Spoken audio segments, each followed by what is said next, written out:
이 이야기들은 며느리들의 경험담이나 사연을 바탕으로 만들어진 글로 사실이 아닌 허구일 수 있습니다. 정말 여태껏 난 복받았다. 우리 시부모님 같은 분들을 만난 것은 다 내 복이다. 이러고 살았는데 진짜 제가 착각을 단단히 하고 있었네요. 저희 친정은 뭐 재벌 수준까지는 아니더라도 자녀 3명에게 각각 강남의 24평 아파트를 해주셨고 저희가 친정 부모님 노후를 따로 챙기지 않아도 됩니다. 오히려 여행 갈 때 친정 부모님들께서 저희들의 모든 비용을 다 지불해 주시면서 철철마다 아울렛 가서 딸, 사위, 며느리에게 명품옷 한 번씩 해주시고 사소한 생필품까지 챙겨주실 정도로 자식들에게 금전적으로 베풀고도 남을 만큼 여유롭게 잘 사십니다. 여태껏 저희 친정에서는 시댁에도 철저히 고기며 과일까지 때에 맞춰 보내셔서 시댁에서도 부담스러워 하실 정도였네요. 저는 뭐 좀 더 여유 있는 사람이 나누고 살면 서로 좋은 거지 이런 마음이었지만 그런데 최근 들어 제가 건강이 안 좋아지면서 남편과 오랜 상의 끝에 1년간 병가를 내고 집에서 쉬기로 했었습니다. 그런데 그 얘기를 듣자마자 저희 시어머니 한 걱정이 늘어지셨네요. 애비 혼자 벌어 내 소비 감당이 가능하겠냐? 에서부터 지금 너희 살고 있는 집 전세 주고 학가에서 같이 살자까지 그동안 며느리였던 내게 잘해주고 말 한마디조차 살갑게 해주시던 건 결국 내가 돈 잘 벌고 있는 집 자식이라 그런 거였나 싶은 게 기분이 좀 그렇더라고요. 그러다 결정적으로 진짜 시부모는 시부모구나 라고 느낀 게 된 계기가 있었는데 저희 친정에서 시댁에 생물을 보내시느라 가급적 빨리 가져다 드려라 해서 남편이 어제 혼자 시댁을 다녀왔었습니다. 저는 이석증 판단받고 아침부터 어지럼증이 심해 집에서 계속 누워 있었는데 시어머니께서 저에게 전화를 하시더니 애비는 내일 또 출근해야 하는데 집에 있는 내가 가지고 오지 그랬냐 에서부터 딸이 집에만 있으니 사돈께서 신경이 쓰이셨나? 유난히 더 싱싱하고 좋은 걸 보내셨다까지. 진짜 내가 알던 그 시어머니가 맞으신가 싶은 게 어쩜 말씀 한마디를 하셔도 저렇게 못되게 하시는지 가만 듣고 있다 헛웃음이 나와 어머니 일 안 하는 며느리 데리고 사는 아들 그리 불쌍하시면 지금이라도 데려가세요. 저도 저희 부모님에게는 세상 귀한 딸입니다. 하고 전화를 끊어버렸습니다. 그러고서 시어머니는 걱정이 되셨는지 남편에게 새아기가 오해를 한 것 같다며 구구절절 카톡을 보내셨더라고요. 남편에게 가감없이 오늘 있었던 일 그대로 다 전하고 너 하고픈 대로 해라. 그래도 너는 내 부모이니 미운하고 나 보고 살아야겠지 않겠냐. 그러나 나는 아니다. 누구에게도 이런 이유 없는 모욕을 받고 살 수는 없다. 이 순간부터 나는 시댁이란 없는 사람이다.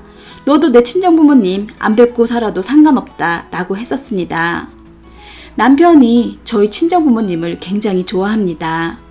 크면서 자기 부모에게 듣지 못했던 삶의 조언이나 격려를 많이 받아 본인의 성장에 많은 도움이 된다고요.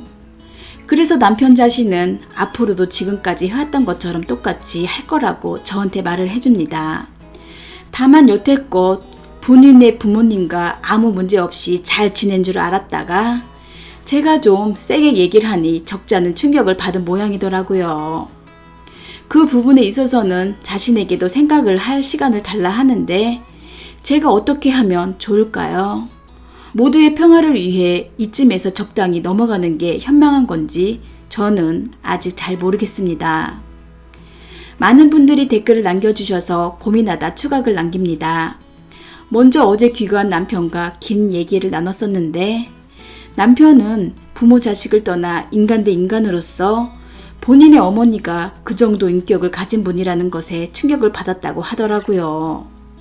그래서 당장 뭐라 말을 할 수가 없었다고. 제 상황을 짧게 말하자면 저는 회계법인에서 회계사로 근무했었고 저희 남편은 다른 직종의 전문직입니다. 서로 크게 모난 부분 없고 처지는 것 없이 잘 맞는다 생각했고 시부모님들도 지금까지는 세상 다시 없는 그런 분들이셨네요. 늘상 말 한마디라도 저에게 살갑게 해주셨거든요. 그러다 지난 9월 제가 유산을 하게 되면서 그 과정에서 몸이 많이 상했었고 우선 제 몸 챙기는 게 먼저 아니겠냐 남편이 휴직을 권해 그렇게 10월부터 휴직에 들어가게 되었습니다. 근데 아시죠? 12월부터 시작되는 회계 지옥 기간. 인수인계한 직원, 클라이언트들에게 전화가 쉴 새 없이 울리기 시작하면서 제 마음은 지옥이 따로 없더라고요. 여러 사람에게 미안하면서도 당장 내가 어찌할 수 있는 건 없었고 책임감 없이 휴직을 했다라는 자책감까지 더해져 스트레스가 끝까지 차니 결국은 이석증까지 오게 되더라고요. 저희 친정 부모님들은 그까지 회사 그만둬도 그만인걸 뭘 그리 스트레스를 받냐 하셨지만 시어머니는 유산 소식부터 시작해서 휴직까지 그간 저에 대해 참 많은 생각을 품고 계셨나 본데 저에겐 그게 이번에 결정적으로 터지게 된 계기가 된 것입니다. 남편이 저에게 너무 창피해서 뭐라 말해야 할지 모르겠다 하더라고요. 사회에서 만났으면 쳐다도 보지 않았을 인격의 사람이 내 어머니라니 너무 창피하고 속이 상한답니다. 그치만 어쩌니 저쩌니 해도 내 부모이니 자식으로서의 도리는 해야 하지 않겠냐 하며 앞으로 시댁에는 본인만 왕래하겠다 하더라고요. 뭐라고 이야기를 전한 건지 오늘 시어머니가 나는 일하는 전문직 며느리가 너무 자랑스러워 그랬던 것이 욕심이 지나쳤다며 미안하다고 천천히 마음 풀면 그때 연락달라며 카톡이 왔었습니다. 글쎄요, 전 아직도 잘 모르겠습니다. 제 위로 오빠가 2명 있는데 저희 엄마는 귀하게 키우신 딸 저희도 귀하게 여기겠다며 사돈댁에 시시때때로 이것저것 보내시고 실제로 새언니들에게도 정말 잘하시거든요.